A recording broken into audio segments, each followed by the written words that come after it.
ప్రభునందు ప్రియమైన దేవుని వర్లారా,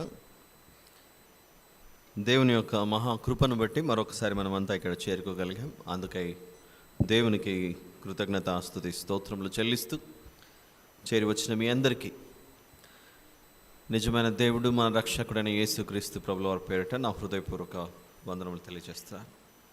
ప్రార్థన చేసుకొని ఆయన సహాయము సెలవు చేత మన వాక్య ధ్యానంలోనికి ప్రవేశిద్దాం. ప్రార్థన.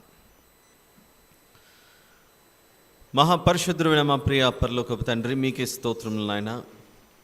ఈ సాయంత్రకాల సమయమున మేమందరము మీ సన్నిధిలో ఈ విధముగా చేరి మీ జీవము గల మాటలు విని నేర్చుకొనుటకు మీ సహాయంను కోరుచున్నాం, ప్రాధేయపడుచున్నాం.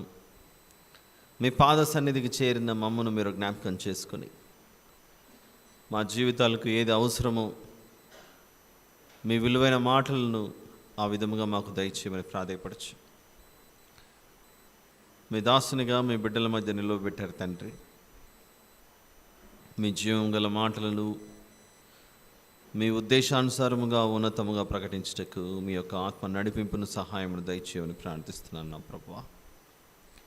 వినిచున్న మీ బిడ్డల మనోనేత్రములను హృదయములను తెరచి మీ కొరకు సమర్పణ జీవితంతో ఈ వాక్యాన్ని విని నేర్చుకున్నట్టుకు సహాయం చేయమని ప్రార్థిస్తూ అపవాదికి చోటు లేకుండా సమస్తము మీ మహిమ కొరకు మా రక్షణార్థమై ఈ వాక్యం ప్రకటించబడుటకు సహాయం చేయమని ప్రాధేయపడచ్చు.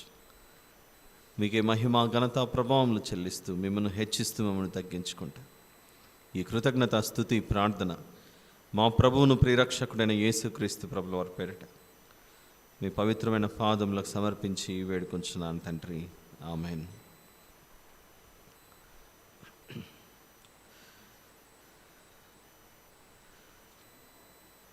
ఉపమానాలలోని ఉపదేశాలు అను ఈ శీర్షికలో భాగంగా ఈ 40 రోజులు మనము యేసు ప్రభు మనకు తెలియచేసిన ఉపమానాలను వింటూ అందులోని పరమార్థాన్ని మనం ఆలోచిస్తూ వచ్చాం. అందులో భాగంగానే ఈరోజు మత్తయి సువార్త 13వ అధ్యాయంలోని మరొక సందర్భాన్ని మనం చూడబోతున్నాం. 44 నుంచి 46 వచనాలు. పరలోక రాజ్యము పొలములో దాచబడిన ధనమును పోలి ఉన్నది. ఒక మనుష్యుడు దాన్ని కనుగొని దాచిపెట్టి అది దొరికిన సంతోషముతో వెళ్ళి తనకు కలిగినదంతయు అమ్మి ఆ పొలమును కొనును. 45-46 వచనాలు మరొక సందర్భం.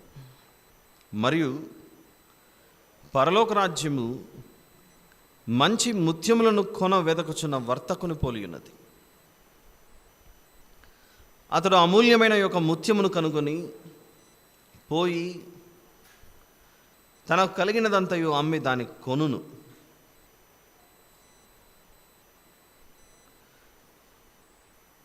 చదువుకున్న ఈ 2 సందర్భాలలో పరలోక రాజ్యం యొక్క విలువ మనిషికి అర్థం అవ్వటానికి యేసు ప్రభు 44వ వచనంలో పొలములో దాచబడిన ధనమును పోలి ఉన్నది.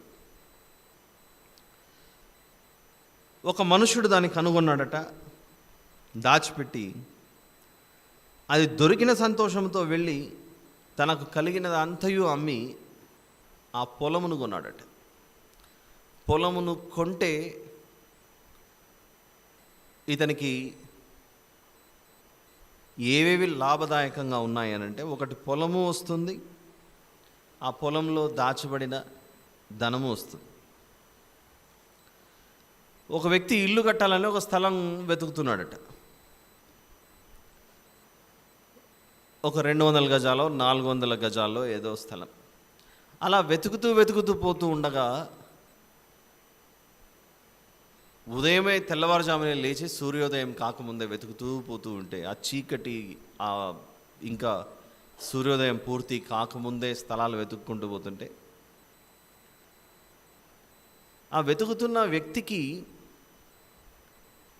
ఆ ఖాళీ స్థలాలు ఏవైతే ప్లాట్లు కనబడుతున్నాయో ఆ ప్లాట్స్లో ఆ చీకటిలో వెలుగుతున్నట్లేదో కనపడిందట. డైమండ్ లాగానో లేకపోతే బంగారం లాగానో కనబడుతోంది. దగ్గరికి వెళ్ళి చూసాడు, ఇంత చీకటిలో ఇలా మెరుస్తూ కనపడుతోంది ఏంటి అని. ఎవరు లేరు, చుట్టూ చూసాడు. దగ్గరికి వెళ్ళిన తర్వాత అర్థమైంది అది చాలా లోతుగా ఉంది, ఇప్పటికిప్పటికి ఇలా బయటికి తీస్తే అయ్యే పని కాదు, దీనికి పారనో గడ్డపారనో ఏదో తీసుకొని వచ్చి తవ్వితే కానీ అర్థం. అది గమనించిన ఆ వ్యక్తి ఈ మెరిసేది ఎవ్వరికీ కనబడకూడదని ఏం చేసే అవకాశం ఉంటుంది చెప్పండి? దాని మీద మళ్ళీ మట్టి దాన్ని పరిచి ఆలస్యం చేయకుండా ఈ నేల, ఈ ప్లాట్ యొక్క ఓనర్ ఎవరో వెతుకుతాడు ఫస్ట్. వేరే ప్లాట్లు తక్కువ రేట్లో మనం అనుకున్నట్లుగా తూర్పు జనరల్గా మనిషి కొనేటప్పుడు ఈస్ట్లో ఉందా అంటాడు ఫస్ట్, లేదా నార్త్లో ఈస్ట్ నార్త్ వెస్ట్ అయిపోయిన తర్వాత అప్పుడు సౌత్కు వెళ్తాడు ల్యాండ్ కొనేటప్పుడు. పోనీ అతను ఎంచుకున్న, అతనికి కనబడిన ఆ ప్లాట్ ఏదైతే ఉందో ఆ స్థలం, అది ఈస్ట్లో లేదు, నార్త్లో లేదు, వెస్ట్లో లేదు, సౌత్ ఫేసింగ్లో ఉంది. ఇప్పుడు కొనకుండా వెళ్ళిపోయే అవకాశం ఉంటుందా చెప్పండి? అవసరమైతే ఇంకో 10 రూపాయలు ఎక్స్ట్రా అయినా పెట్టి కొనే తీరుతాడు. కొన్న మరుక్షణం ఎక్కడ పరిగెత్తాడు? ఇప్పుడు అతను ఏదైతే దాచిపెట్టాడో, మట్టి పరిచి వచ్చాడో, కేవలం తను అవసరమైతే తన భార్యను ఎవరైనా తీసుకెళ్ళి రహస్యంగా దాన్ని బయటికి తీసే అవకాశం ఉంటుంది. ఎవరైనా అదే చేస్తారు. అందుకే సెన్స్ అనే వర్డ్లో దాని ప్రిఫిక్స్లు కొన్ని ఉంటాయి. ఒకటి కామన్ సెన్స్, ఇంకొకటి నాన్ సెన్స్, ఇంకొకటి న్యూ సెన్స్. కామన్ సెన్స్ ఉన్న వాళ్ళు ఎవరైనా ఇలా పనిచేస్తారు. బుద్ధి లేని వాళ్ళు దాన్ని కొంచెం చెడగొట్టుకుంటారు. ఈ 44వ వచనం ఒకే ఒక వచనం. దాన్ని మనం ఎలా అర్థం చేసుకుంటే దాని విలువ అర్థమవుతుందో మనకు తెలియాలి. అందరూ చూడాలి బైబిల్. మత్తయి సువార్త 13:44 ఎంతో విలువైన వచనం అది. అది విలువ గలది కనుకనే యేసు ప్రభు మాట్లాడుతున్నాడు అక్కడ. అది విలువ లేకపోతే యేసు ప్రభు ఎందుకు మాట్లాడతాడు? పరలోకం నుండి భూమి మీదకి దిగొచ్చి ఈ మాట మనకు చెప్పడానికి వచ్చాడు ఆయన. అనేక మాటలతో పాటు ఇది కూడా చేర్చాడు యేసు ప్రభు అక్కడ. పరలోక రాజ్యము పొలములో దాచబడిన ధనమును పోలి ఉన్నది. ఆ దాచబడిన ధనమును ఒక మనుషుడు కనుగొన్నాడట. కనుగొన్న వెంటనే అది ఎవరికి కనబడకుండా అక్కడే దాచిపెట్టి, ఎందుకంటే అందరి ముందర బయటికి తీశాడు అనుకోండి, ఆ పొలము కొనకుండా బయటికి తీస్తే దాచబడిన ధనం ఎవరికి వెళ్ళిపోతుంది? దాని యజమాని ఎవరుంటే వాళ్ళకి వెళ్ళిపోతుంది. అంటే ఆ ధనమును సంపాదించుకోవాలంటే మొదట ఈ వ్యక్తి ఈ పొలానికి యజమాని అవ్వాలి. ఆ పొలాన్ని సంపాదించుకోవాలి. అది సంపాదించుకుంటేనే అందులో ఉన్న ధనం లభిస్తుంది. అది దొరికిన సంతోషంతో వెళ్ళి అవసరమైతే తనకు కలిగినదంతయు అమ్మి, ల్యాండ్ కొనడానికి డబ్బులు సరిపోలేదనుకోండి, ఇంట్లో ఏ వస్తువు కనబడితే ఆ వస్తువుని అన్నీ అమ్మేసి, చివరికి ఇంకా ఏదైనా తక్కువైతే ఆ ఇంట్లో ఉన్న వస్తువులు, చిన్న చిన్న గిన్నెలు, ప్లేట్లు కూడా అమ్మేసుకొని కొంటాడు అన్న టైప్లో ఉంది పరిస్థితి ఇక్కడ ఈ వచనం. ఆ వచనం యొక్క విలువ. ఇప్పుడు దీన్ని మనం కొన్ని భాగాలుగా విభజించుకొని యేసు ప్రభు ఈ 44వ వచనంలో ఇంత విలువైన మాట ఎందుకు చెబుతున్నాడు అనేది మనం ఖచ్చితంగా పరీక్షించాలి. ఇంత పరలోక రాజ్యం అంటే ఏంటి? భూమి మీద కాకుండా ఆకాశము పైన, ఆకాశం నా సింహాసనము, భూమి నా పాదపీఠము అన్న ఆ రాజ్యమేనా, లేకపోతే మరొకటి ఏదైనా ఉందా అని చూస్తే పరలోకములో ఎవరుంటారు? దేవుడు ఉంటారు. పరలోక రాజ్యము దేవుని రాజ్యము అని పర్యాయ పదాలుగా బైబిల్లో మనకు కనబడుతూ వస్తాయి. మరి పరలోక రాజ్యం కావచ్చు, ఈ దేవుని రాజ్యం కావచ్చు, అది ఎక్కడుంది, ఏ ప్రదేశంలో ఉంది, అది మనకు అర్థం అవ్వాలంటే లూకాసు వార్త 17వ అధ్యాయం చూద్దాం ఒకసారి. లూకాసు వార్త 17వ అధ్యాయం, chapter number 17, gospel of Luke.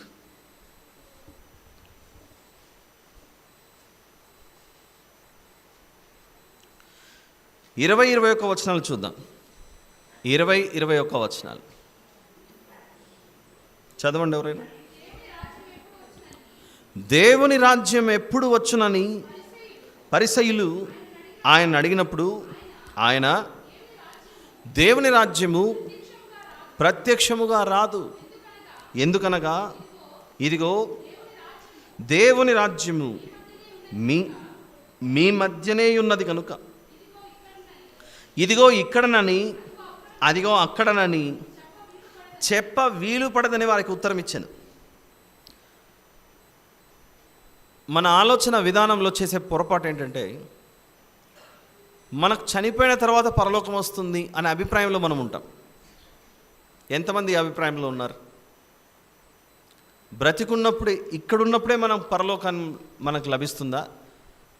ఈ శరీరంలో నుండి బయటికి వెళ్ళిపోయిన తర్వాత పరలోకం వస్తుందా?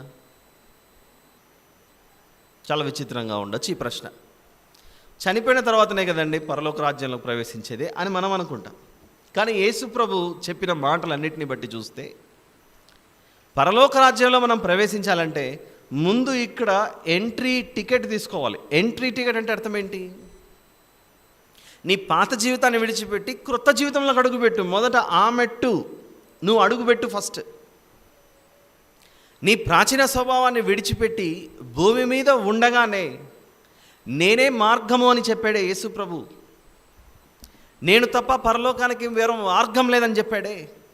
ఆ ప్రభువును వెంబడించడం అనేది నువ్వు భూమి మీదనే అలవాటు చేసుకోవాలి. భూమి మీద నువ్వు అలవాటు చేసుకుంటేనే ఆ పరలోకంలో మనం ప్రవేశిస్తాం. భూమి మీద మనం ఇష్టం వచ్చినట్లు, మనకి ఇష్టమైనట్లుగా బ్రతుకుచ్చు తిరుగుతాము అని అనుకుంటే, చచ్చిపోయిన తర్వాత నా లైఫ్ నా ఇష్టం అనుకుంటూ అప్పుడు నేను పరలోకంలో ప్రవేశిస్తానంటే అప్పుడు చెల్లదు కదా. దేవుడు రక్షణ, సాల్వేషన్ అన్నది భూమి మీద ఉండగానే పొందుకోమని చెప్పాడా? భూమిని విడిచిన తర్వాత పొందుకోమని చెప్పాడా? భూమి మీద ఉండగానే పొందుకోమని చెప్పాడు. ఒకవేళ భూమి మీద ఉండగానే అది అవసరం లేకపోతే ఇక మనల్ని బాప్తిసం తీసుకోమనడం ఎందుకు? యేసు ప్రభువును అంగీకరించు అని చెప్పే మాటలు ఎందుకు? నీ ప్రాచీన స్వభావాన్ని పాతిపెట్టు అనే మాటలు చెప్పడం ఎందుకు? ఇవన్నీ అవసరం లేనివి అప్పుడు. అంటే పరలోక రాజ్యంలోనికి మనం అడుగు పెట్టడము అని అంటే భూమి మీదనే నువ్వు దేవునితో సహవాసం అంటే ఏందో తెలుసుకోవాలి. భూమి మీదనే దేవునితో కలిసి బ్రతకడం అనేది ఏంటో ఇక్కడి నుంచే నువ్వు అభ్యాసం చేయాలి, నేర్చుకోవాలి. ఇప్పటి నుండి నేర్చుకుంటేనే అలా మనం మార్గంలో ప్రయాణం చేస్తూ గమ్యానికి చేరుకుంటాం. ఇశ్రాయేలీయులు ఐగుప్తులో నుండి బయలుదేరినప్పుడు అందరూ బయలుదేరాలి నడుచుకుంటూ. అందులో ఒక గ్రూప్, ఎవరో ఒక 100 మందో 1000 మందో, ఓ మోషే అహరోనులు మీరు తీసుకెళ్తున్నారు కదా ఈ ప్రజలందరినీ, మీరెళ్ళి అక్కడ స్థిరపడి మళ్ళీ వచ్చి మాకు చెప్పండి, అప్పుడు మేము వస్తామో లేదా అప్పుడు డిసైడ్ చేసుకుంటామని ఎవరైనా ఐగుప్తులోనే ఆగిపోయి ఉంటే వారు ఆ వాగ్దాన దేశంలోనికి అడుగు పెట్టడానికి అవకాశం లేదు. అంటే వాగ్దాన దేశంలోనికి అడుగు పెట్టాలి అని అంటే నీకు పిలుపు అందినప్పుడే దాసగృహమైన ఐగుప్తు దేశంలోనే ఆయన చెప్పిన ఆ మాటను నమ్మాలి, విశ్వసించాలి, ప్రయాణం కట్టాలి, యాత్రకు బయలుదేరాలి. అవన్నీ సూచనప్రాయంగా వ్రాయబడిన మాటలే పాత నిబంధనలో మనకు బోధ కలుగుటకు, బుద్ధి కలుగుటకు. ఎలాగైతే పరలోక రాజ్యంలోకి మనం అడుగు పెట్టడానికి మొదటి అడుగు ఈ భూమి మీద మనకు ఎలాగైతే మొదటి అడుగు పడుతుందో, ఇక్కడ నుండే మనం పరలోకాన్ని పొందుకోవడానికి చేస్తున్న ప్రయత్నాలు సఫలీకృతం అవ్వాలి అని అంటే ఆ పరలోక రాజ్యం గురించిన అవగాహన మనకు ఇక్కడే రావాలి, ఇక్కడే తెలుసుకోవాలి. అదే చెప్తున్నాడు ఆయన మత్తయి సువార్త 13లో. ఆ దేవుని రాజ్యము ఇదిగో ఇక్కడ అని అక్కడ అని చెప్పలే, మీ మధ్యనే ఉన్నది అని అంటున్నాడు. లూకా సువార్త ఇందాక చదువుకున్న వచనం. మనమంతా యేసు ప్రభువు బిడ్డలుగా, తండ్రి కుమార పరిశుద్ధాత్మల ఆ ముగ్గురిని మనం నమ్ముచున్న బిడ్డలుగా మందిరానికి వస్తున్నాం, దేవుని వాక్యాన్ని వింటున్నాం. ఆ బాప్తిసం తీసుకున్న రోజు మనం ఏం చెబుతున్నాం ప్రభువుతో? నేను ఇన్నాళ్ళు సాతాను రాజ్యంలో ఉన్నాను, ఆ సాతాను రాజ్యంలో నుండి వేరై ఇప్పుడు దేవుని రాజ్యమును నీ రాజ్యంలోకి ప్రవేశిస్తున్నానని, నీ దాసునిగా నీ దాసురాలుగా నేను పనిచేస్తానని ఆ రోజు మనం మాట ఇచ్చాం. అంటే పరోక్షంగా మనం ఏం ఒప్పుకుంటున్నాం? దేవా, నీ రాజ్యము భూమి మీదనే ఉంది, అందులో నేను చేరాను సభ్యునిగా. మేమిక్కడ నమ్మకంగా నీ వద్ద పనిచేస్తేనే ఆత్మరూపిగా నువ్వు పరలోకంలో ఉన్నావు కదా, అక్కడికి మేము చేరుకుంటామన్న విశ్వాసం మాకుందని మనం ఒప్పుకుంటున్నాం ఆ రోజు. అందులో భాగంగానే ఒక వ్యక్తి ఈ పరలోక రాజ్యము, దేవుని రాజ్యం అనే దాని గురించి బాగా గ్రహించి తన హృదయమందు దాని విలువ ఏంటో అర్థం చేసుకొని దాన్ని ఎలా భావిస్తున్నాడనంటే, ఈ పరలోక రాజ్యం అనేది ఒక లోకం, గొప్ప సంపదతో కూడుకున్న లోకం, అది ఐశ్వర్యంతో కూడుకున్న లోకం అది. కాబట్టి అంత గొప్ప లోకాన్ని నేను పోగొట్టుకోకుండా ఉండాలంటే నా దగ్గర ఉన్నదంతా నేను చెల్లించి దాన్ని పొందుకోవాలి అన్న ఆశ కలిగి ఒక నిర్ణయం తీసుకున్నాడట.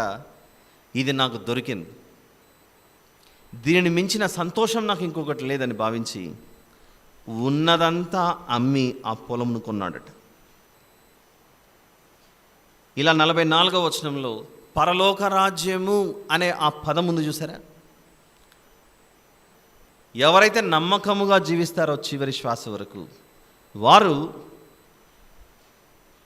దేవుడున్న ఆ పరలోకంలోనికి ప్రవేశిస్తారు. కానీ మనకు ఉండవలసిన అవగాహన ఏంటంటే, మనం చనిపోయిన తర్వాతనే పరలోకం వస్తుంది, అంతవరకు భూమి మీద నేను నా ఇష్టం వచ్చినట్లు బ్రతుకుతాను అంటే మనం పొందుకోలేం.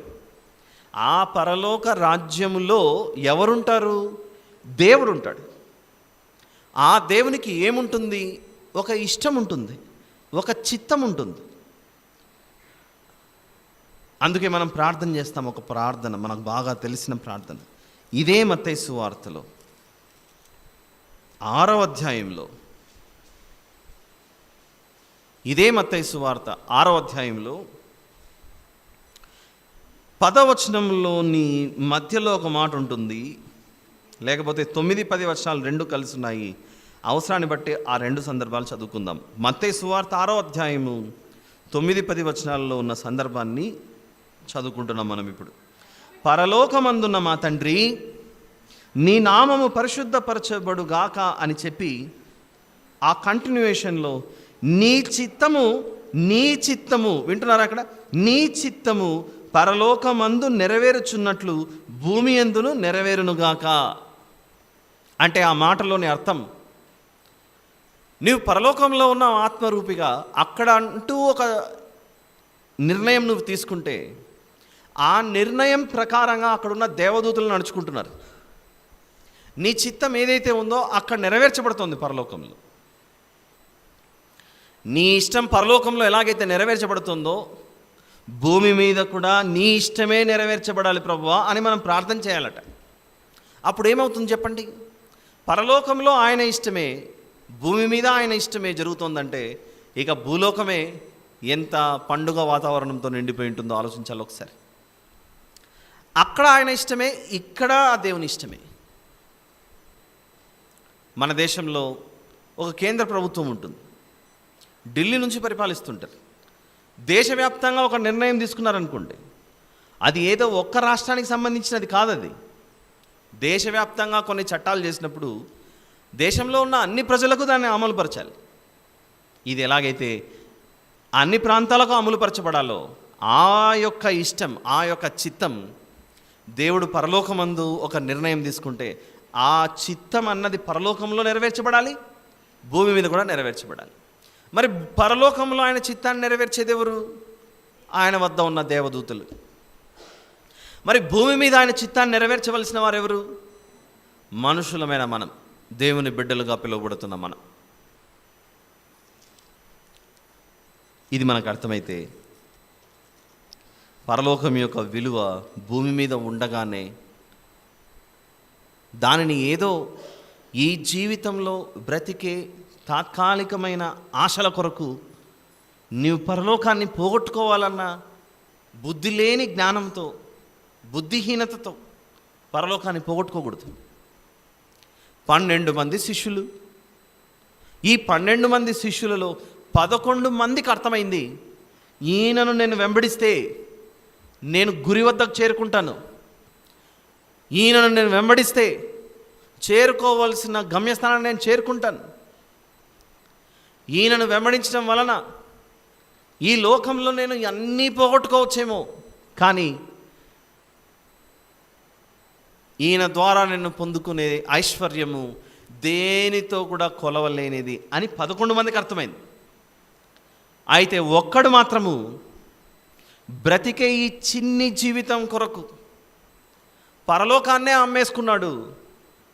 ఆ పరలోకములో ఉండే ఐశ్వర్యమును మన ప్రభువును కూడా అమ్మేసుకున్నాడు. ఈరోజు భూమి మీద మనమంతా ఉన్నాం. ఎవరైనా ఆస్తులు సంపాదించింటే ఆ ఆస్తుల సంపాదన మొత్తం తాను చనిపోయిన తర్వాత వారి కుమారునికి రావాలి, ఆ కుమారుడు చనిపోయిన తర్వాత వారి కుమారునికి రావాలి, ఆ కుమారుడు పోయిన తర్వాత ఇంకొకరికి రావాలి. అలా వరుసగా వస్తూ పోతూ ఉంటుంది. తండ్రి కుమారునిది, కుమారునికి మనవడికి, ఇలా వస్తూ పోతుంటుంది. అయితే ఇప్పుడు మీ ముందు నేనుంచే ప్రశ్నే, ఇస్కరియోతు యూదా యేసు ప్రభువుని నమ్మేసి, ఇస్కరియోతు యూదా పరలోక రాజ్యాన్ని అమ్ముకొని ఆ 30 వెండి నాణేలు ఆశించాడే, ఏమయ్యాయి? ఎవరు పొందుకున్నారు? ఎవరు సంపాదించుకున్నారు ఆ 30 వెండి నాణేలు? ఏమయ్యాయి అంటే అప్పటికే నాశనం అయిపోయాయి. కుమ్మరివాని పొలం కొనుక్కున్నారు. అంటే సంపాదించిన ఆస్తి ఆ 30 వెండి నాణేలు కనీసం 3 నాళ్ళు కూడా లేకుండా, ఆ 30 వెండి నాణేలు మట్టి పాలైపోయాయి. కుమ్మరివాని పొలం అని అంటే కుమ్మరివాడు మట్టితోనే కదా చేసేది కుమ్మరి కుండలన్నీ. ఈ ప్రపంచాన్ని గొప్పగా ఏలిన, ఇప్పటికీ ఎన్నో వేల సంవత్సరాలు అయిపోయినప్పటికీ ద గ్రేట్ అని పిలుస్తున్నాం. ఎవరినంటే ద గ్రేట్ అలెగ్జాండర్ అని. ఈ అలెగ్జాండర్ ద గ్రేట్ అను ఈ వ్యక్తి ఈ ప్రపంచాన్ని జయించాడు. చివరికి మన దేశంలోని కూడా ప్రవేశించాడని మనం చెప్పుకున్నాం. అంత భూప్రపంచాన్ని జయించినటువంటి ఈ వ్యక్తి ఈరోజు అలెగ్జాండర్ యొక్క ఆస్తి ఏమైందో ఒకసారి ఆలోచించండి. ఉందా? వారి పిల్లలు ఏమన్నా పొందుకున్నారా? అలెగ్జాండర్ కుమారులు ఉన్నారా? ఏమైందో మనకు తెలియదు పరిస్థితి. ఎందుకు చెప్తున్నాను ఈ విషయాలు అనంటే, లోక సంబంధమైన వాటిని ఆశిస్తూ, ఆలోచిస్తూ, దాని గురించే మన ఆలోచన కలిగి, ఒక త్రాసులో ఒకవైపు యేసు ప్రభు పరలోక రాజ్యం గురించి ఆలోచిస్తూ, ఇంకొక త్రాసులో దాని పక్కనే భూలోక సంబంధమైన వాటిని పెడితే నీ కంటికి ఏది విలువైనదిగా కనబడుతుందో ఒక్కసారి ఆలోచించండి అంటున్నాడు ఆయన ప్రభు మనతో ఈరోజు. పరలోక రాజ్యము పొలములో దాచబడిన ధనమును పోలి ఉన్నది. ఇంతకీ పొలము అంటే ఏంటో మనకు అర్థం అవ్వాలి. పొలము అంటే ఏంటి? ఆ ముందు వచనాల్లో మనం ఇంతకుముందు చూసాం. పొలము అంటే ఏంటి? అక్కడున్న పదానికి అర్థం వేరు, ఇక్కడున్న పొలానికి అర్థం వేరు. మత్తయి సువార్త 13వ అధ్యాయంలో 38వ వచనంలో పొలం అంటే ఏంటో చెప్తున్నాడు. మత్తయి సువార్త 13వ అధ్యాయం 38వ వచనంలో పొలము ఏ లోకం ఇది? ఇక్కడ చెబుతున్న లోకము అను ఈ మాట దేనికి సంబంధించినది? భూలోకానికి సంబంధించినది. మత్తయి సువార్త 13వ అధ్యాయము 38వ వచనంలో, దానిపైన ఉన్న 37లో, మంచి విత్తనం విత్తువాడు మనుష్య కుమారుడు, పొలము లోకము, మంచి విత్తనములు రాజ్య సంబంధులు, గురుగులు దృష్టి సంబంధులు అని ఇక్కడ చెప్పబడుతున్న ఉపమానంలో పొలము దేనితో కనబడుతోందంటే, లోకము అని అంటే అది భూలోకము అని చెబుతున్నాడు అక్కడ. ఇది భూలోకానికి సంబంధించిన పొలం. అయితే 44వ వచనానికి వచ్చిన తర్వాత కొంచెం సౌండ్ పెంచి, 44వ వచనంలో కనబడుతున్న పొలం అనేది ఉంది చూసారా. 38వ వచనంలో కనబడుతున్న పొలమేమో భూలోకం, 44వ వచనంలో కనబడుతున్న పొలమేమో పరలోకం. ఇంకా ఒక పాయింట్, 44వ వచనంలో పొలము లోకము, 38వ వచనంలో చదివేటప్పుడు ఆ లోకము అన్న దానికి ముందు భూ అని పెట్టాలి. అప్పుడు మీకు ఏమి జాయింట్ అయి వస్తుంది చెప్పండి పదం? భూలోకము అని. 44వ వచనంలో పొలము అని రాయబడిన చోట ఏమని చదువుకోవాలి? అది కూడా లోకమే, దాని ముందు జాయిన్ చేయాల్సినటువంటి 2 అక్షరాలే పరలోకము అని. పరలోకము అని.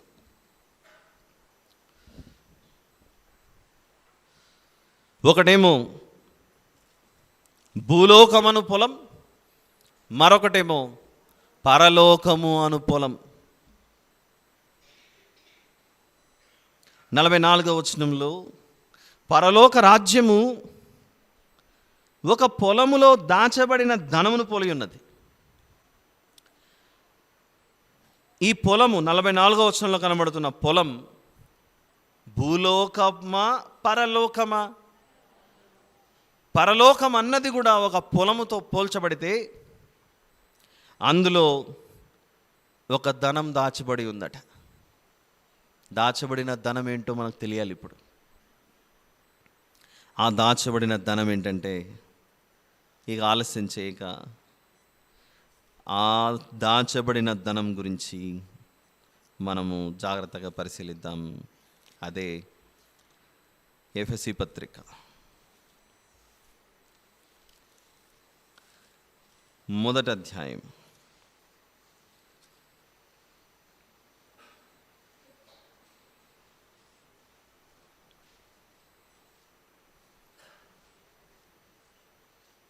ఎక్కువగా ఉంది వచనం ఇది, నేను చదువుతాను, దయచేసి గమనించండి. 3 నుండి చూద్దాం. మన ప్రభువైన యేసుక్రీస్తు యొక్క తండ్రి యగు దేవుడు స్తుతింపబడును గాక. ఆయన క్రీస్తునందు పరలోక విషయములలో ఆత్మ సంబంధమైన ప్రతి ఆశీర్వాదమును మనకు అనుగ్రహించాను. ఎట్లనగా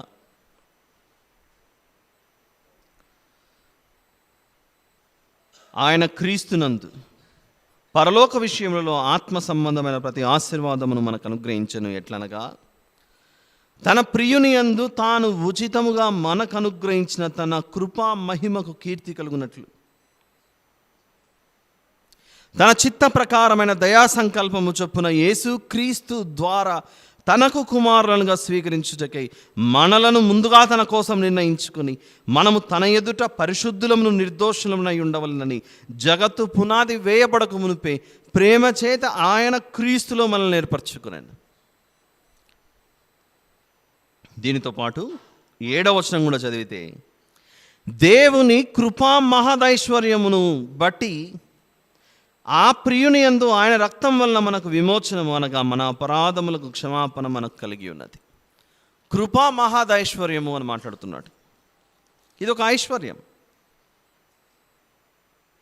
ఇంతగా ఆ ఐశ్వర్యం ఏంటో కొంచెం మాకు ఇంకా స్పష్టంగా తెలియజేయండి ప్రభువా అని అడిగితే, ఇదే పత్రిక 3వ అధ్యాయంలో ఒక గొప్ప ఐశ్వర్యాన్ని చూపిస్తున్నాడు ఆయన. ఐశ్వర్యము, సంపద, ధనము ఇవన్నీ పర్యాయ పదాలు. ఎఫెసీ పత్రిక 3వ అధ్యాయంలో 8 నుంచి 11వ వచనం వరకు 2 జాయింట్ రెఫరెన్స్ లాగా కనబడుతున్నాయి. చూద్దాం. అది దేవుడు మన ప్రభువైన క్రీస్తు యేసునందు చేసిన నిత్య సంకల్పము. నిత్య సంకల్పం అట అది. ఏమిటా నిత్య సంకల్పము అనంటే, పరలోకములో ప్రధానులకును అధికారులకును సంఘము ద్వారా తన యొక్క నానా విధమైన జ్ఞానము ఇప్పుడు తెలియబడవాలని ఉద్దేశించి శోధింప శక్యము కాని క్రీస్తు ఐశ్వర్యమును అన్నది చూడండి. శోధింప శక్యము కాని క్రీస్తు ఐశ్వర్యము. యేసు ప్రభువే ఐశ్వర్యం అట. యేసు ప్రభువే సంపద అట. అంటే పరలోకములో దాచబడిన ధనం ఎవరు అని ఆలోచిస్తే పరలోకంలో దాచబడిన ఐశ్వర్యం ఎవరో కాదు, అది మన రక్షకుడైన యేసు ప్రభు. చూస్తున్నారా వచనం జాగ్రత్తగా? ఏం రాయబడింది అక్కడ? శోధింప శక్యము కాని అని క్రింద ఫుట్ నోట్లో, అడుగు జాడలను పట్ట శక్యము కాని, అడుగు జాడలను పట్ట శక్యము కాని అని అంటే ఈ ఐశ్వర్యాన్ని, ఈ సంపదను పొందుకోవటం అంత సులభమైనది కాదు. ఇది అసలు యేసు ప్రభు మన కళ్ళకు ఎలా కనపడుతున్నాడు? ఎవరో సిలువ కేసి కొడితే ఆయన చనిపోయాడు, సమాధి చేయబడ్డాడు, తిరిగి లేచాడు అన్నట్లుగానే మన కళ్ళకు యేసు ప్రభు కనపడుతున్నాడేమో. ఆ సందేశం వేరు. ఆయన సిలువ సన్నివేశం ద్వారా మనకు తెలియజెప్తున్న ఒక అద్భుతమైన సంఘటనే, the more you crush me the more I come out victorious అని మాట్లాడుతున్నాడు ఆయన.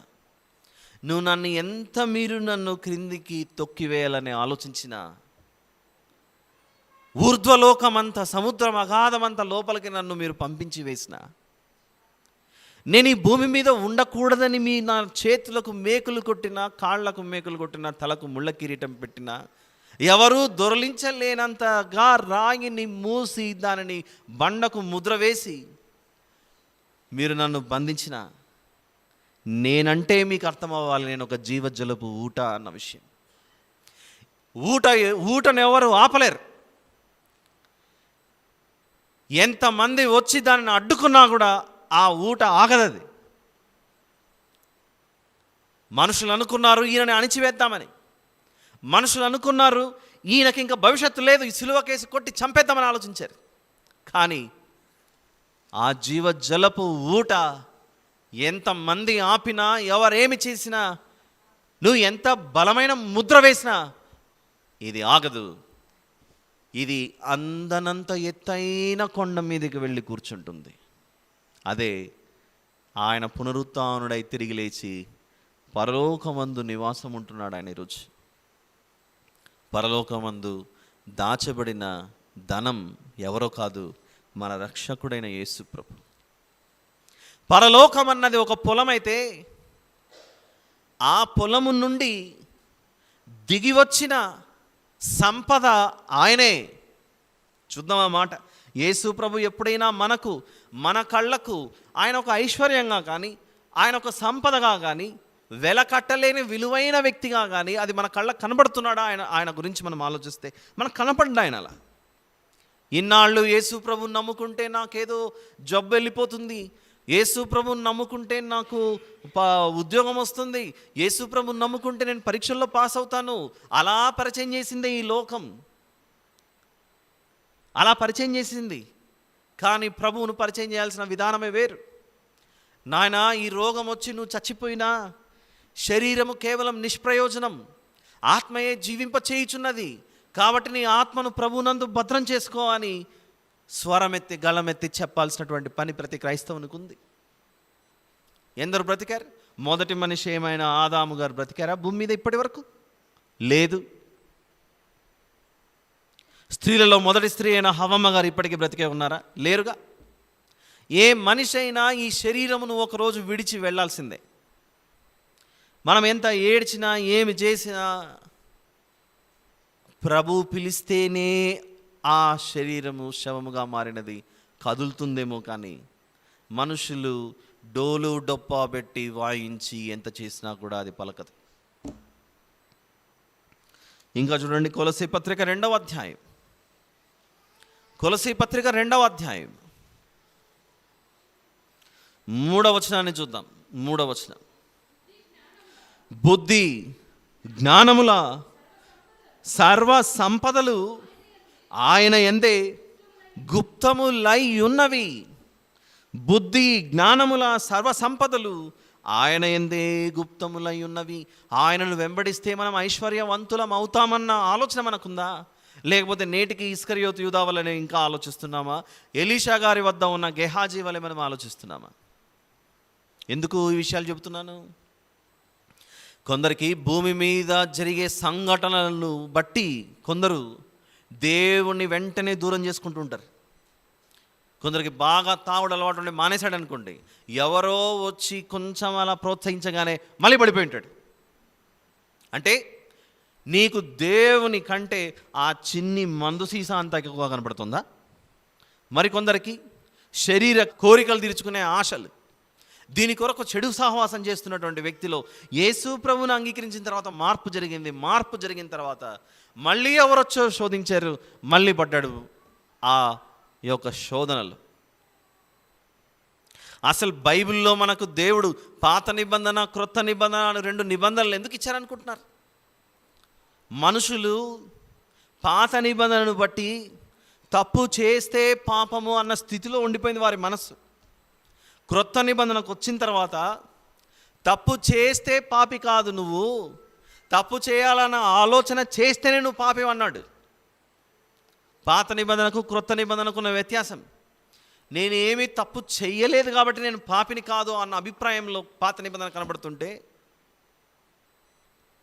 పాత నిబంధన కూడా బాగా చదివితే లోతుగా ఆలోచిస్తేనే తప్పు అని పాత నిబంధన కూడా చెబుతుంది. క్రొత్త నిబంధనకు వచ్చిన తర్వాత దానిని బహిర్గతం చేశాడు, ఇంకా స్పష్టంగా చెప్పాడు. నీకు ఆలోచన వస్తేనే నువ్వు పాపి అన్నాడు. నీకు ఆలోచన, తప్పు చేయాలనే ఆలోచన వస్తేనే తప్పు అన్నాడు, పాపి అన్నాడు, సిన్నర్ అన్నాడు. దేవుని యొక్క ఆజ్ఞ ఎంత బలపరచబడిందో ఆలోచించండి ఒకసారి. క్రైస్తవుని జీవితం ఒక పరిశుద్ధమైన జీవితం, అది నిర్లక్ష్యం చేసే జీవితం కాదు, ఇది ఆనందదాయకమైన జీవితం. ఒక గ్లాసులో నీళ్లు తాగుతున్నాం అనుకోండి, అందులో ఏవేవో నల్లగా పురుగులు అవేవో తిరుగుతున్నాయి, తాగుతామా మనము? నీళ్ళు ఎలా ఉండాలని ఇష్టపడతాం? ఏమాత్రం మలినం లేకుండా చక్కగా చూసుకొని స్పష్టంగా ఉండాలని ఇష్టపడతాం. నీ శరీరంలోనికి వెళ్ళే ఒక గ్లాసు నీళ్ళ విషయంలో నువ్వు అంత పవిత్రత పరిశుద్ధత గమనిస్తున్నప్పుడు, ఒక గ్లాసు నీళ్ళ కంటే చాలా తక్కువ కనపడుతుందా దేవుడిచ్చిన ఈ ఆత్మ మనకు? ఈ ఆత్మను ఎలాగైనా మలినం చేసుకోవచ్చా? ఈ ఆత్మను ఎలాగైనా మనం పాడు చేసుకోవచ్చా? ఈ ఆత్మనే కదా ఈ దేహాన్ని మన కదిలిస్తుంది. ఒక్కసారి ఈ ఆత్మ నీతో ఉండను అని శరీరంలో నుండి ఎట్టి పరిస్థితుల్లో ఉండను అని చెప్పేసి ఈ ఆత్మ ఒక్కసారిగా బయటకు వెళ్ళిపోయింది అనుకోండి, ఏమవుతాం మనం? ఉన్న పాటన రాలిపోయి మట్టిపాలైపోతాం. దేవుడిచ్చిన ఆత్మ అంత యూజ్లెస్ అని మనం అనుకోకూడదు, పనికిరానిది అని మనం అనుకోకూడదు. భయం లేదు కాబట్టే మనం దీన్ని చెడిపేసుకుంటున్నాం, భయం లేదు కాబట్టే మనం దీని యొక్క విలువ మనకు అర్థం అవ్వట్లేదు. చూద్దాం మత్తయి సువార్త 5వ అధ్యాయంలో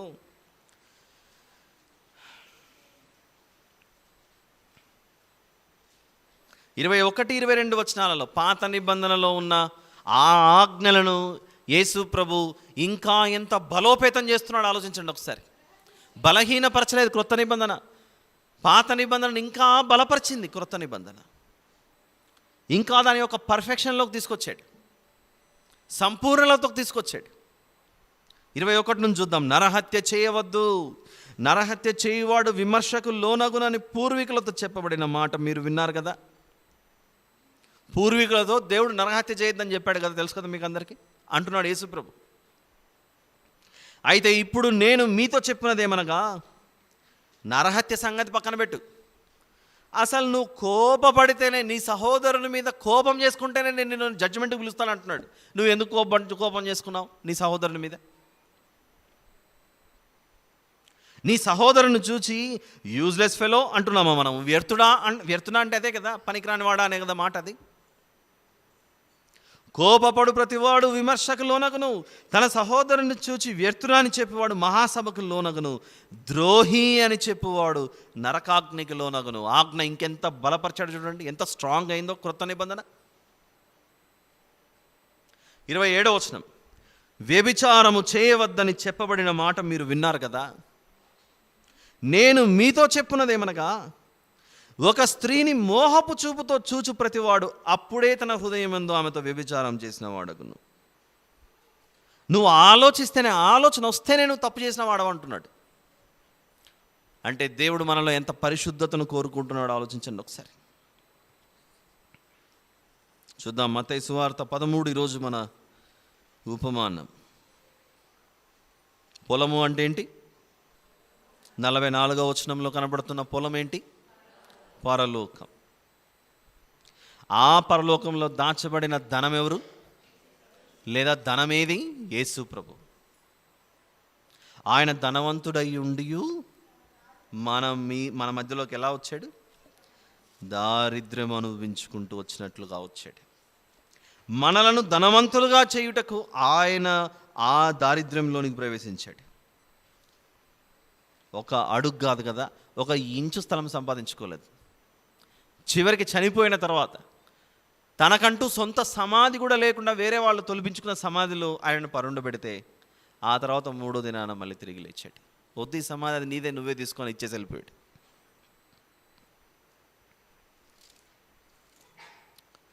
ఇంకా కొన్ని మాటలు చూద్దాం. కొరింథీయులకు రాసిన మొదటి పత్రిక 1వ అధ్యాయం.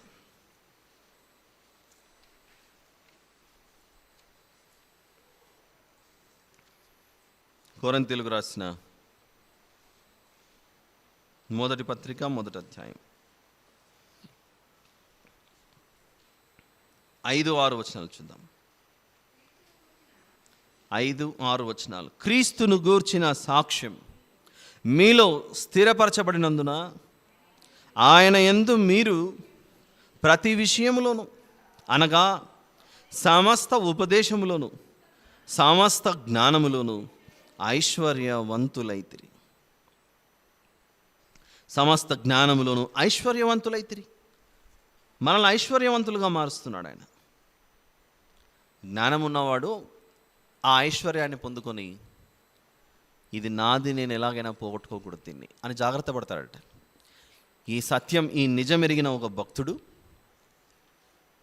ఈ లోకంలో తనకున్న దానిని అంతా దేనిగా భావించాడని రాయబడింది. గుర్తుకొస్తుందా వచనం? ఫిలిప్పీ పత్రిక 3వ అధ్యాయం.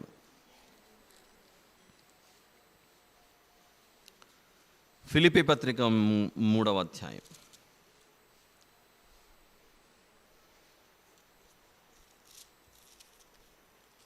7 నుండి చూడండి ఒకసారి. అయినను ఏవేవి నాకు లాభకరములై ఉండను వాటిని క్రీస్తు నిమిత్తము నష్టముగా ఎంచుకుంటుని. చాలు సిస్టర్. భూమి మీద నాకు ఏవేవి లాభకరములో అవన్నీ ఇప్పుడు నేను, ఇవి నాకు అవసరం లేదు, నష్టముగా ఎంచుకున్నాడట. ఎందుకొరకు నష్టంగా ఎంచుకున్నాడు? ఎందుకు వాటన్నిటిని విడిచిపెట్టాడు? ఎందుకు వాటిని వదులుకున్నాడు అని అంటే ఒక్కరిని సంపాదించుకోవడానికట. ఎవరైనా యేసు ప్రభువును సంపాదించుకోవడానికి అన్నిటినీ విడిచిపెట్టుకున్నాడట. నిశ్చయముగా నా ప్రభువైన యేసుక్రీస్తును గూర్చిన అతి శ్రేష్టమైన జ్ఞానము నిమిత్తమై సమస్తమును నష్టముగా ఎంచుకొనుచున్నాను. క్రీస్తును సంపాదించుకొని ధర్మశాస్త్ర మూలమైన నా నీతిని గాక క్రీస్తునందలి విశ్వాసము వలన నగిన నీతి, అనగా విశ్వాసమును బట్టి దేవుడు అనుగ్రహించు నీతి గలవాడనై ఆయన యందు అగపడు నిమిత్తమును ఏ విధము చేతనైనను మృతులలో నుండి నాకు పునరుత్థానము కలుగవలనని ఆయన మరణ విషయంలో సమానానుభవము గలవాడనై ఆయన పునరుత్థాన బలమును ఎరుగు నిమిత్తమును ఆయన శ్రమలలో పాలివాడనగుట ఎట్టిదో ఎరుగు నిమిత్తమును సమస్తమును నష్టపరుచుకుని వాటిని పెంటతో సమానముగా ఎంచుకొనుచున్నాను. ఇదివరకే నేను గెలిచితినని అయినను, ఇదివరకే సంపూర్ణ సిద్ధి పొందితినని అయినను నేను అనుకొనుటలేదు. కానీ నేను దేని నిమిత్తము క్రీస్తు యేసు చేత పట్టబడితునో దానిని పట్టుకొనవలనని పరిగెత్తుచున్నాను. ఇప్పుడే నేను పరుగు పందెంలో నిలబడ్డాను.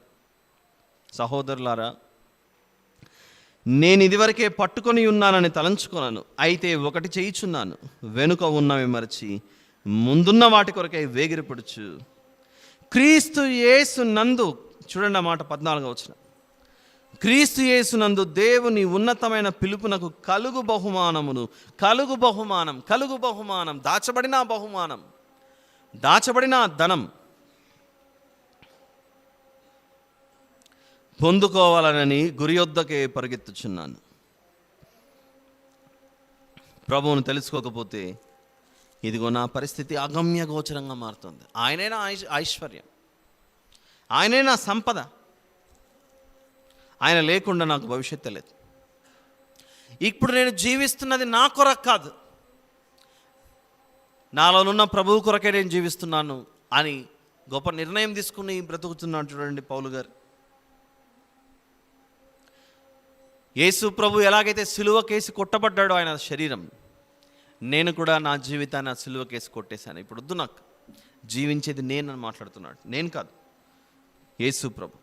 గలతీ పత్రిక 2:20, గలతీ పత్రిక 2వ అధ్యాయము 20వ వచనం.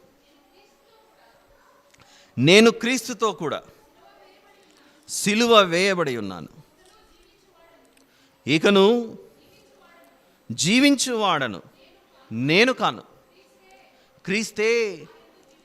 క్రీస్తే నా యందు జీవించుచున్నాడు. క్రీస్తే నా యందు జీవించుచున్నాడు. నేను ఇప్పుడు శరీరమందు జీవించుచున్న జీవితము నన్ను ప్రేమించి నా కొరకు తన్ను తాను అప్పగించుకున్న దేవుని కుమారుని యందలి విశ్వాసం వలన జీవించుచున్నాను. విలువ అర్థమైంది. ఈరోజు మనల్ని మనం ప్రశ్నించుకోవాలి ఈరోజు. అందుకే ఈ మధ్యకాలంలో ఎక్కువగా మనకు ప్రభు యొక్క బల్ల గురించి పదే పదే జ్ఞాపకం వస్తుంది. ప్రభు బల్లలో చేయి వేసేటప్పుడట కొరింథీయులకు రాసిన మొదటి పత్రికలో ఒక మాట ఉంటుంది. కొరింథీయులకు రాసిన మొదటి పత్రిక 11వ అధ్యాయంలో 28వ వచనాన్ని చూడండి. 28వ వచనం. కాబట్టి ప్రతి మనుష్యుడు ఏం చేయాలట? తన్ను తాను పరీక్షించుకోవాలండి. అలా పరీక్షించుకుంటున్నప్పుడు, మనల్ని మనం పరీక్షించుకుంటున్నప్పుడు, దేవుని కంటే మనకు ఈ లోకంలో ఏదైనా ఎక్కువ కనబడుతుందా? దేవుని కంటే ఇంకా ఏదైనా ఎక్కువ కనబడుతుందా? దేవుని కంటే విలువ కలదిగా ఏదైనా కనబడుతుందా? ఆలోచించడానికి మాట్లాడుతున్నాడు. ఒక 2-3 రోజుల క్రితం ఒక యవనస్తుడు వచ్చాడు నా దగ్గరికి. వచ్చి, ఈ మార్చి నెలలో ప్రతిరోజు నేను ఆఫీస్కి పోవాలనుకుంటున్నాను అంటే, ఆ అబ్బాయికి వర్క్ ఫ్రమ్ హోము, అవసరం ఉన్నప్పుడు ఆఫీస్కి వెళ్ళొచ్చు, లేనప్పుడు ఇంట్లో కూర్చొని పని చేసి అలాంటి పని. ఎందుకు ఆఫీస్కి వెళ్తున్నానో రెగ్యులర్గా అనేది కూడా చెప్తున్నాడు. ఏంటంటే, మార్చి నెలలో నాకు బోనస్ వస్తుంది, ఈ నెల రోజులు నేను ఆఫీస్లో కనపడితే వాళ్ళని చూసి పని చేస్తున్నాడు కదా అని ఆ బోనస్ వచ్చిన తర్వాత మళ్ళీ ఆఫీస్కి కూడా మానేస్తానని చెప్తున్నాడు నాకు. ఇంట్లో కూర్చొనే పని చేస్తాను. మార్చి నెలలో పనిచేస్తే బోనస్ కొరకు ఎన్నో కిలోమీటర్లు ప్రయాణం చేసి నిద్ర కూడా ఆపుకొని ఆ దొరికే ఆ ధనం కొరకు కష్టపడి వెళ్ళి సంపాదించుకున్న ఆలోచన ఉంది చూసారా? ఆ యవనస్తునికి ఆశ ఎలాగుందో, ఎన్ని కష్టాలైనా పడి మనం కూడా కొన్ని పొందుకోవడానికి, కొన్ని భద్రపరచుకోవడానికి ట్రై చేస్తుంటాం చూడండి. యేసు ప్రభు మన కళ్ళకు అలా కనబడుతున్నాడా? ఈరోజు ఆ ప్రశ్న అది మనకు. ఆ ప్రభువును పొందుకోకపోతే, ఆ ప్రభువుతో నేను కలిసి జీవించకపోతే, యేసు ప్రభువుని నేను చేజార్చుకుంటే, దేవునితో సహవాసం నేను కోల్పోతే నిత్య జీవమే పోతుందన్న భయం మనలో ఉందా? అది లేకపోతే మనం చాలా పొరపాటు చేస్తున్నాం వారమే. అందుకే ఇందాక కొన్ని ఎగ్జాంపుల్స్ చెప్పా. ఇస్కరియోతు యూదా కావచ్చు, ప్రపంచాన్ని సంపాదించుకుని అలెగ్జాండర్ ద గ్రేట్ కావచ్చు, అంతకు ముందు వీరి పూర్వీకులు అషూరియులు పరిపాలించిన పరిపాలకులు ఏమయ్యారు, ఆ తర్వాత వచ్చిన బబులోనీయులు ఏమయ్యారు, నెబుకద్నెజర్ ఏమయ్యాడు, మాదీయ పారసీక రాజ్యాలు ఏమైపోయాయి, గ్రేకేయుల రాజ్యం ఏమైపోయింది, చివరికి రోమా ప్రభుత్వం ఏమైపోయింది. యేసు ప్రభు కాలంలో ఉన్నటువంటి వారు ఎవరు లేరు. ఏకంగా 200 సంవత్సరాలు మన దేశాన్ని పరిపాలించిన బ్రిటిష్ వాళ్ళు ఇప్పుడు ఉన్నారా చెప్పండి? వాళ్ళు ఉండొచ్చు, వాళ్ళ దేశంలో పోయాడు ఉన్నారు అంతే అక్కడ. కానీ పరిపాలన వారి చేతిలో ఉందా? లేదు. ఈరోజు మనందరితో మాట్లాడుతున్నాడు. నాయన, యేసు ప్రభు నీకెలా కనబడుతున్నాడా ఆయన? సర్వసంపదగా కనబడుతున్నాడా లేదా? లేకపోతే ఈ లోక సంబంధమైన వాటికి మాత్రమే ఉపయోగపడేవాడిగా కనబడుతున్నాడా?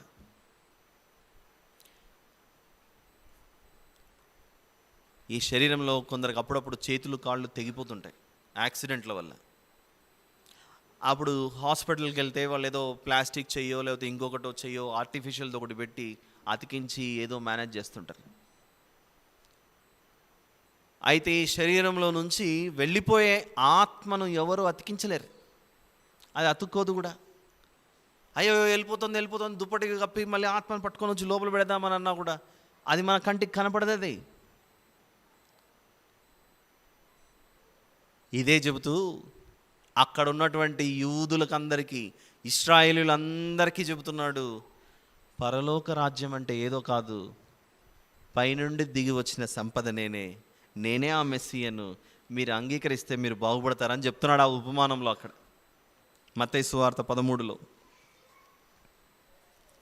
చిన్న వచనమే, ఒకే ఒక వచనమే, ఎంత విలువైన సందేశం అది. పరలోక రాజ్యము పొలములో దాచబడిన ధనమును పోలి ఉన్నది. ఒక మనుషుడు దాన్ని కనుగొంటాడట.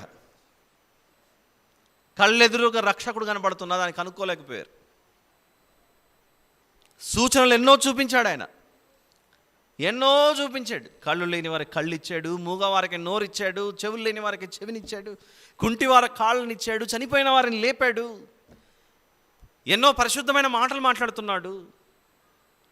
ఎన్ని చేస్తున్నా ఒక్కరన్నా వచ్చి అడగాలి, ఎన్ని అద్భుతాలు చేస్తున్నావంటే నీ గురించి మాకేదో ఇంకా కొంచెం వివరించు ప్రభువా అని ఆయన హత్తుకొని వచ్చి ఆయన కూర్చోవాలి. మన పిల్లల్ని కాలేజీల్లోనో స్కూల్లోనో జాయిన్ చేసేటప్పుడు తల్లిదండ్రులుగా పిల్లలుగా ఎంత రీసెర్చ్ చేస్తారు. ఏంటి రీసెర్చ్? ఏ కాలేజీలో చదువు బాగుంటుంది, ఏ కాలేజీలో చదువు బాగా చెప్తారు, అక్కడికి వెళ్తే మా అమ్మాయి నీట్ పాస్ అవుతుందా, మా అబ్బాయి ఇంకో ఎగ్జామ్ పాస్ అవుతాడా, ఆ కోచింగ్ ఉందా, ఈ కోచింగ్ ఉందా, అన్నీ రీసెర్చ్ చేసి బ్రతికే 60 సంవత్సరాల తర్వాత నువ్వు నాకు వద్దు బాబు అంటుంది ఒక గవర్నమెంట్ పబ్లిక్ సెక్టర్, నువ్వు నాకు వద్దు బాబు అంటుంది ఒక ప్రైవేట్ సెక్టర్.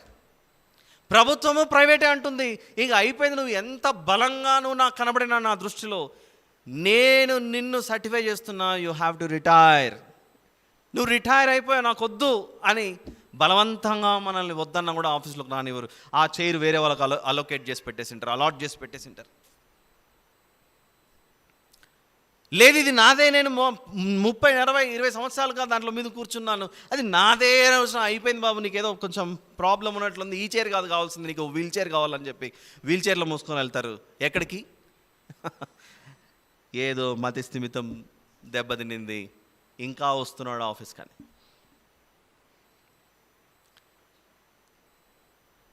ఇండైరెక్ట్ చెప్తుంది నువ్వు రిటైర్ అయిపోయావని. ఆ రిటైర్మెంట్లో మనకు అర్థం అవ్వాలి, ఇదిగో ఎలాగైతే ఈ సంస్థలు రిటైర్ అయ్యావని చెప్పాయో, ఈ శరీరం కూడా ఒకరోజు చెబుతుంది, అందులో ఉన్న ఆత్మ చెబుతుంది, ఆ ఆత్మ నీకు నియమించినటువంటి దినాలు ఇవే అయిపోయాయి, నేను వెళ్ళిపోతున్నాను అని. వెళ్ళిపోయేటప్పుడు అందరికీ చెప్పెళ్ళదు. పలానా రోజు నేను రిటైర్ అవుతుంటే మనకు సన్మానం చేసి అన్ని మర్యాదలు చేసి పంపిస్తారు. కానీ ఆత్మ మాత్రం నేను వెళ్తున్నాను, నాకు మర్యాదలు చేయండి అని మాత్రం ఏ రోజు చెప్పదు. ఇది చెప్పి వచ్చేది కాదు, చెప్పకుండానే వచ్చేది. ఎలాగైతే చెప్పకుండా మనము తల్లి గర్భంలోకి ప్రవేశించాము, చెప్పొచ్చామా? మమ్మీ నేను వస్తున్నానని చెప్పొస్తారా పిల్లలు? రారు. చెప్పకుండా ఆ ప్రవేశం భూమి మీదికి ఎలాగైతే సంభవిస్తుందో, చెప్పకుండా భూమి మీదికి మన ప్రవేశం ఎలాగైతే సంభవిస్తుందో, చెప్పకుండానే ఈ ఆత్మ మరో లోకంలోని ప్రవేశిస్తుంది. అది దేవుని నిర్ణయం, అది దేవుని చట్టం. అది ఈ సత్యం మనకు అర్థమవ్వాలి. అందుకే సామెతల గ్రంథంలో 2వ అధ్యాయంలో, సామెతలు 2వ అధ్యాయంలో దేవుని గురించిన జ్ఞానం విషయం గురించి కేకలేసి చెబుతున్నాడు దేవుడు మనకు, మీరు నా గురించి ఎందుకు మీకు అర్థం అవ్వట్లేదని. సామెతల గ్రంథము 2వ అధ్యాయము 4వ వచనాన్ని చూద్దాం. వెండిని వెదకినట్లు దాని వెదకిన ఎడల, దాచబడిన ధనమును వెదకినట్లు దాని వెదకిన ఎడల, యెహోవా యందు భయభక్తులు కలిగి ఉండుట ఎట్టిదో నీవు గ్రహించదు.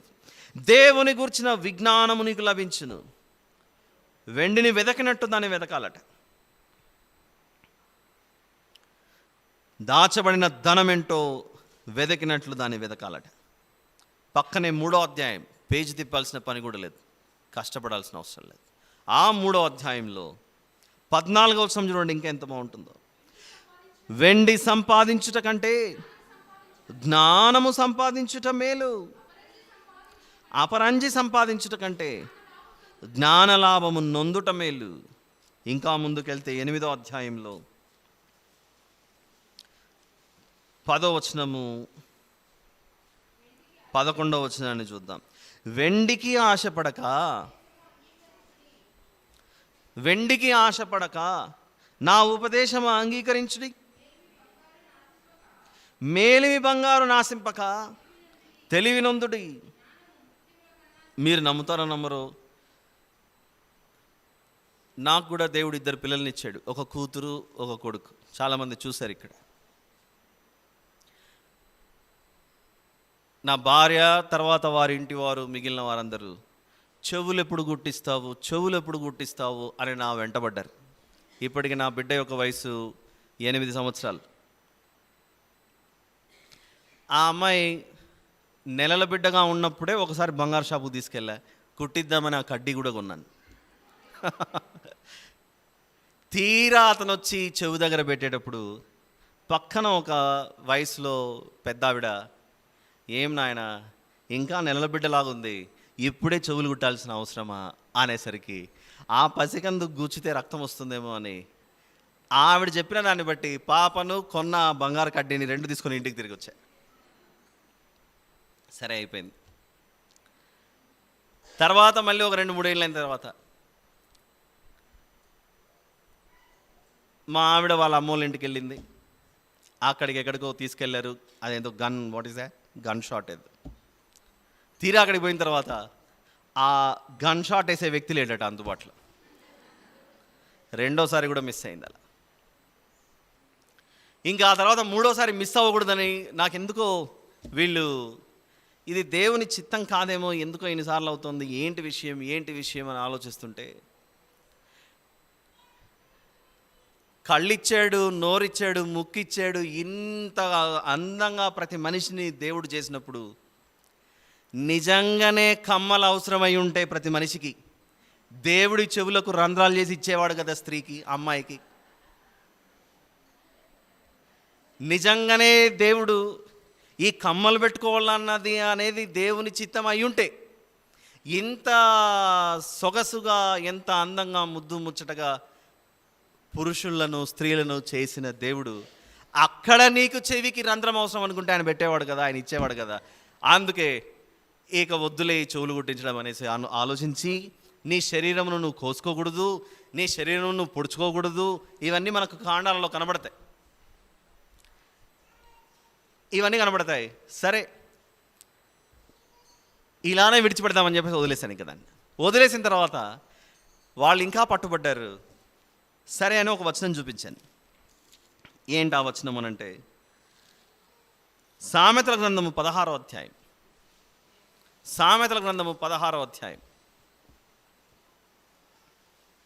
33వ వచనం తీసి వాళ్ళ ముందు చదివాను నేను. అది చదవండి ఒకసారి. ఏముందో, చీట్లు ఒడిలో వేయబడును, వాటి వలని తీర్పు యెహోవా వశమని. చీట్లు ఒడిలో వేయబడును, వాటి వలని తీర్పు యెహోవా వశము. సరే, మీరు కుట్టించమని చెప్తున్నారు, నేను వద్దు అంటున్నాను. 2 చీట్లు వేద్దాం, ఒకటి ఎస్ ఒకటి నో. ఎస్ అంటే చీటీ వస్తే మీరు వెళ్ళి పాపని తీసుకెళ్ళి కుట్టించుకోండి, నో అని వస్తే మాత్రం జీవితంలో కుట్టించనని చెప్పాను. ఇక సరే అని అందరము అక్కడ కూడుకొని నేను ఒక్కని మాత్రమే నో అన్న పక్షాన్ని నిలబడ్డా, మా వాళ్ళందరూ ఎస్ అనే పక్షాన్ని నిలబడ్డారు. సరే ప్రార్థన చేసి చీటీ తీస్తే బయటికి నో అని వచ్చింది. నో అని రాగానే ఇప్పటికీ అప్పుడు నాకు అర్థమైంది, నాయనా నీ బిడ్డకు కావాల్సింది ఈ బంగారు కమ్మలు అవి కాదు నాయన, దేవుని మాటలు వినగలిగే చెవి గలవాడు వినుగాక అని యేసుప్రభు పదే పదే చెప్తుంటాడు చూసారా. ఆ మాటల చేత ఈ బిడ్డ అలంకరించుకుంటే మంచిది. ఆయన సందేశం నాకు ఎవరో ఈ బైబిల్ చదువుతుంటే ఆయన నాతోనే మాట్లాడుతున్నాడేమో అని అనిపించి పదే పదే పదే చెవి గలవాడు వినుగాక, చెవులు గలవాడు వినుగాక, చెవులు గలవాడు వినుగాక అని పదే పదే అంటున్నాడు. ఈ బిడ్డ పెద్దగైన తర్వాత నాన్న నువ్వు నాకెందుకు చెవులు గుట్టించలేదు అనే ప్రశ్న ఖచ్చితంగా అడుగుతుంది. అప్పుడు నేను చెప్పాలి, ఏం చెప్పాలి? బిడ్డ, ఇదిగో దేవుని వాక్యము నీకు హారముగా ఉండాలి, దేవుని వాక్యము నీకు అలంకరణగా ఉండాలి. రెండు చూస్తున్నాను.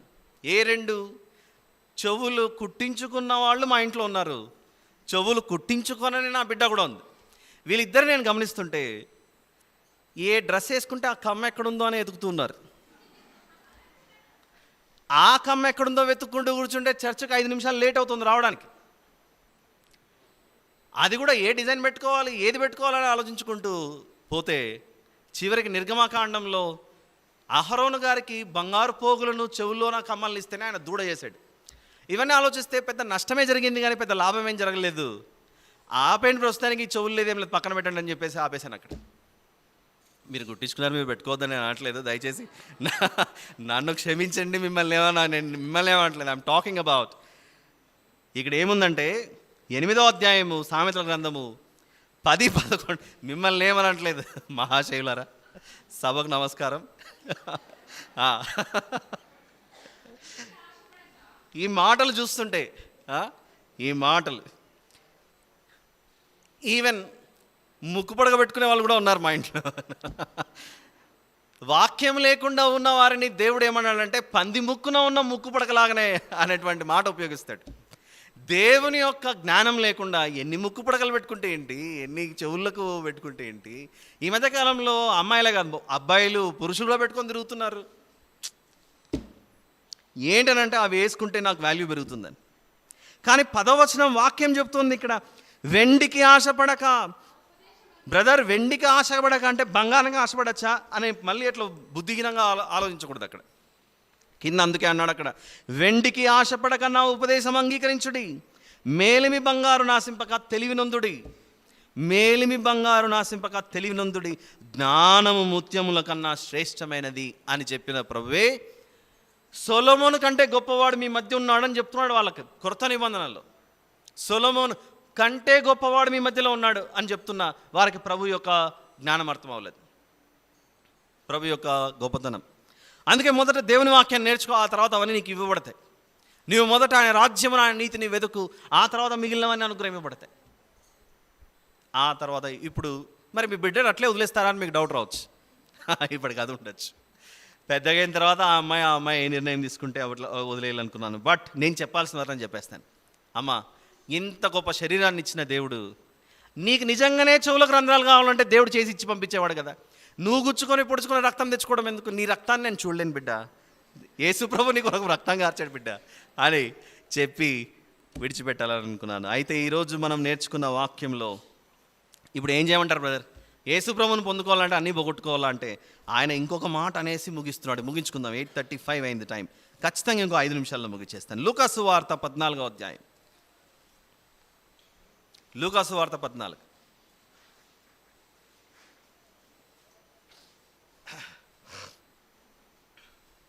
వచనం చెప్పే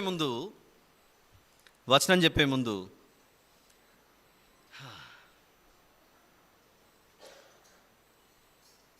యేసు ప్రభు చెప్పబోయే ఈ మాటను జీర్ణించుకోవడానికి శక్తి ఉండాలి. ఇప్పుడు ఏ తల్లినైనా పిలిచి బంగారం 1 కేజీ పక్కన పెట్టి వాళ్ళ కొడుకును కూడా పక్కన పెట్టి, అమ్మ ఈ రెండు నీ ముందున్నాయి, 1 కిలో బంగారం ఉంది, నీ పక్కన ఒక కొడుకు ఉన్నాడు, నీ కొడుకే, ఈ రెండిట్లో నీకు ఏది కావాలి తల్లి అని అంటే ఏం చెప్తుంది చెప్పండి తల్లి సమాధానం? 1 కిలో బంగారమే బలబలే అనుకుంటుందా? బంగారం వద్దు, నా కొడుకే కావాలని అంటుంది తల్లి. చెప్పండి, ఇక్కడ తల్లులు చాలామంది ఉన్నారు, తండ్రులు కూడా ఉన్నారు ఇక్కడ. తల్లి ఏంటంటే తల్లులకు కొడుకులు అంటే ఇష్టము, తండ్రుల కంటే బంగారం ఇష్టం అని మాత్రం అనట్లేదు. అంటే వీళ్ళైతే ఎక్కువ మంది ఉన్నారు కదా, మెజారిటీ వాళ్ళకి ఇడిచిపెట్టారు అలా. లేదండి మా కొడుకు కాదు, నాకు 1 కిలో బంగారమే ఇష్టం అన్న వాళ్ళు చేయొద్దండి. ఇక్కడ ఎవరైనా ఉంటే మహానుభావులు ఎవరు ఉండరు. అంటే మీకు బంగారం కంటే ఎవరు ఇష్టం? పిల్లలే ఇష్టం. ఒప్పుకుంటారు కదా, ఈ విషయానికి ఒప్పుకుంటారు కదా. ఇప్పుడు యేసుప్రభు చెబుతున్న మాటను వినండి. ఇక్కడ ఇప్పుడు యేసుప్రభు చెబుతున్న మాట వినాలి. 25, 26 వచనాల నుండి వరుసగా చూసుకుంటూ వద్దాం. బహుజన సమూహములు ఆయనతో కూడా వెళ్ళుచున్నప్పుడు, ఒకరు కాదు, ఇద్దరు కాదు, బహుజన సమూహములు అంటే అందరికీ అర్థం అవ్వాలని చెప్పే మాట. ఏమని? బహుజన సమూహములు ఆయనతో కూడా వెళ్ళుచున్నప్పుడు ఆయన ముందు నడుస్తున్నాడు టీవీగా, వెనకల వెంబడిస్తున్నారు యేసుతో టీవీగా పోదుమా అనుకుంటూ పోతున్నారు. వీళ్ళు పోతుంటే ఆ టీవీగా నడుస్తున్న ఆ యూదాగోత్రపు సింహం ఒక్కసారి వెనక్కు తిరిగి ఒక మాట అంటున్నాడు. ఏమన్నాడంటే, ఎవడైనను నా యొద్దకు వచ్చి తన తండ్రిని, తల్లిని, భార్యను, పిల్లలను, అన్నదమ్ములను, అక్క చెల్లెండ్రను, తన ప్రాణమును సహా ద్వేషింపకుంటే వాడు నా శిష్యుడు కానేరడు అన్నాడు. ఈ మాటకు మనం అర్థం చేసుకోవాలి. ఇందాక మీ ముందు 2 ఆప్షన్స్ పెట్టాను. ఒకటి బంగారం పెట్టాను, మరొకటి మీ కుమారుణ్ణి కుమార్తెను పెట్టాను. ఈ రెండిట్లో నీకు ఏది కావాలని కోరుకుంటే మీరు ఏది ఎంచుకున్నారు చెప్పండి? ఇప్పుడు బంగారం వద్దు, నా బిడ్డే కావాలని కోరుకున్నారు మీరు.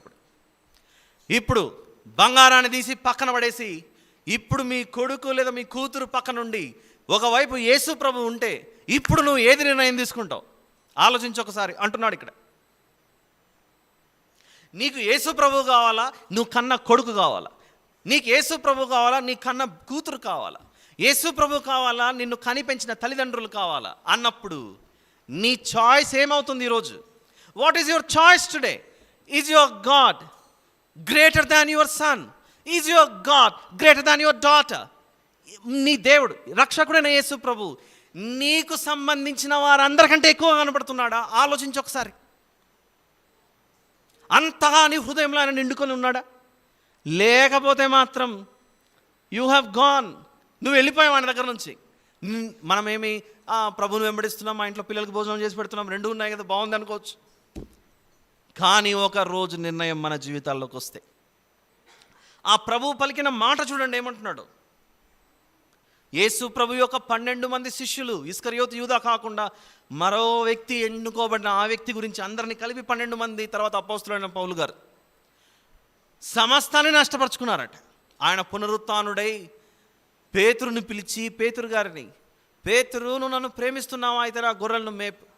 పేతురును నా గొర్రెలను ప్రేమిస్తున్నావా, నన్ను ప్రేమిస్తున్నావా, ఇట్లా నా గొర్రెలను కాయి. ఇంకా ఆపు నీకు చేపలు పట్టడం, ఇంకా ఆపేసాయి. అసలు యేసు ప్రభు యొక్క ఆ 12 మంది శిష్యుల ముగింపు ఎంత భయంకరంగా జరిగిందో ఆలోచించండి.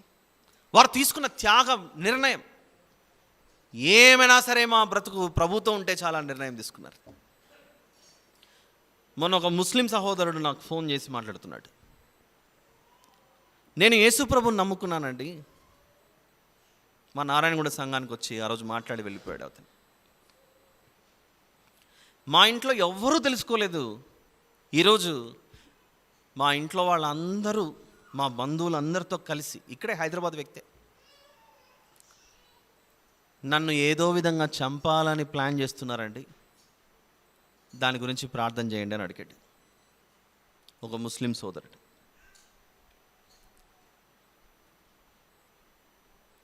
అలా వాళ్ళు చంపాలని ప్రయత్నిస్తున్నా ఆయన కోరిన ఒకే కోరిక, వాళ్లకు తెలీదు యేసు ప్రభు అంటే ఎవరో, నేను తెలుసుకున్నాను, వాళ్ళు కూడా మారాలని మీరు ప్రార్థన చేయండి పాస్టర్ గారు. ఆ వ్యక్తి ఒక కోరిక. వాళ్ళేమో చంపాలని చూస్తున్నారు, కానీ ప్రభువుని నమ్ముకున్న ఈ వ్యక్తి మాత్రం వారు మారుమనసు పొందాలని ఆలోచిస్తున్నాడంటే మన ప్రభువు బ్రతికించేవాడే కానీ చంపేవాడు కాదు అన్న సందేశం అతను ఇచ్చిన మాటలో కనబడుతుంది ఇక్కడ. ఒక్కసారి ఆలోచించి, యేసు ప్రభు పరలోకం నుండి భూమి మీదకి వచ్చి నీ కొరకు, నా కొరకు ప్రాణం పెట్టాడు. ఆయన రక్తం ద్వారా మనల్ని బ్రతికించాలనుకున్నాడు, బ్రతికించాడు. సమస్తమును నష్టపరుచుకుని మన కొరకు భూమి మీదకి ఇంత వస్తే what is your commitment to your God today? మన కమిట్మెంట్ ఏంటి మన దేవునికి? ఆయన ఏదో ఒక టిష్యూ పేపర్ లాగా తుడుచుకొని పక్కన పడేసే వాళ్ళకి కనబడుతున్నాడా? ఒక్క వచనమే ఈరోజు మనం చూసిండేది, మత్తయి సువార్త 13:44. ఏమంటున్నాడు చూడండి అక్కడ. ఎవడైనను నా యొద్దకు వచ్చి తన తండ్రిని, తల్లిని, భార్యను, పిల్లలను, అన్నదమ్ములను, అక్క చెల్లెండ్రను, తన ప్రాణమును సహా ద్వేషింపకుంటే వాడు నా శిష్యుడు కానేరడు. ఒక విషయం అడుగుతాను. కొందరు సముద్రాల ఒడ్డుకు దగ్గరలో బ్రతుకుతూ ఉంటారు. వారి వృత్తే అది. ఒకరోజు రాత్రి నిద్రపోతుంటే అకస్మాత్తుగా సముద్రం ముందుకు వచ్చేసింది. నిద్రపోతున్న గుడిసెల్లోకి వచ్చేసింది. పిల్లలకేమో ఈత రాదు. 4 ఏండ్లు 5 ఏండ్లు ఉన్నటువంటి పిల్లలు. ఆ నీళ్ళల్లో వాళ్ళని కాపాడుకోవాలని నువ్వు ఎంతో ప్రయత్నించావు. కానీ నీటి యొక్క లోతు, దాని యొక్క వేగం, దాని ఒత్తిడి, దాని బలం ఎక్కువైపోయింది. ఇంకా ఏమాత్రము చెయ్యి వదిలేసుకోకపోయినా నువ్వు కూడా కొట్టుకుపోతావు.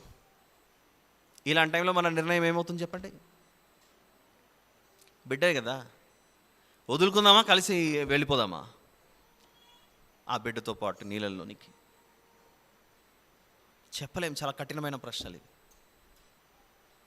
పోనీ 2 బిడ్డలు ఉన్నారు, 2ని పట్టుకున్నాం. ఒకరిని వదిలేయలేకపోతే ఇంకొకరిని కూడా కాపాడుకోలేవు. ఇప్పుడు ఎవరినో ఒకరిని వదిలేయాలి. నిర్ణయం తీసుకుంటామా లేదా చెప్పండి? బ్రతికుంటే ఈ బిడ్డన కాపాడబడతారు, ఎవరో ఒకరు వదిలేస్తాం మనం. 3 కలిసి చనిపోవడం మేళ, ఎవరో ఒకరు పోయేసి మనం ఒకరన్నా కాపాడుకోవడం, మన ప్రాణం కాపాడుకోవడం మేళ అవుతుందా? ఎలా ఉంటుంది మన నిర్ణయం?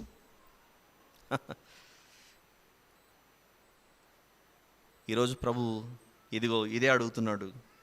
నా యొద్దకు వచ్చి తన తండ్రిని, తల్లిని, భార్యను, పిల్లలను, అన్నదమ్ములను, అక్క చెల్లెండ్రను, తన ప్రాణమును సహా ద్వేషింపకుంటే వాడు నా శిష్యుడు కానేరట. వెనుదిరిగిపోతున్నామేమో మన జీవితంలో. ఈ లోకంలో ఉన్న డబ్బు, ఉద్యోగం, సంపద ఇవే ఎక్కువ కనబడుతుంటే మనం దేవుణ్ణి పొందుకోలేం. అవన్నీ విడిచిపెట్టాలని నేను చెప్పట్లేదు.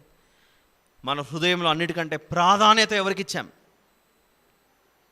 మరియు ఎవడైనాను తన సిలువను మోసుకొని నన్ను వెంబడింపని ఎడల వాడు నా శిష్యుడు కానేరడు. మీలో ఎవడైనాను ఒక గోపురం కట్టింపకోరిన ఎడల దాన్ని కొనసాగించట కావలసినది తన యొద్ద ఉన్నదో లేదో అని కూర్చుండి తగులబడి మొదట లెక్క చూచుకున్నాడా? దీని వివరణ రేపటి దినమందు చూద్దాం. ఇంతటితో సమాప్తం. ప్రార్థన చేసుకుందాం. ప్రేమగల తండ్రి, మీకే స్తోత్రములు నాయన. విత్తబడిన ఈ వాక్యం వృధా కాకుండా ఫలింపచేయమని వేడుకొంచు. మా ప్రభువును ప్రియరక్షకుడైన యేసు ప్రభు వారి పేట అడిగి వేడుకొంచున్నాను తండ్రి. ఆమెన్.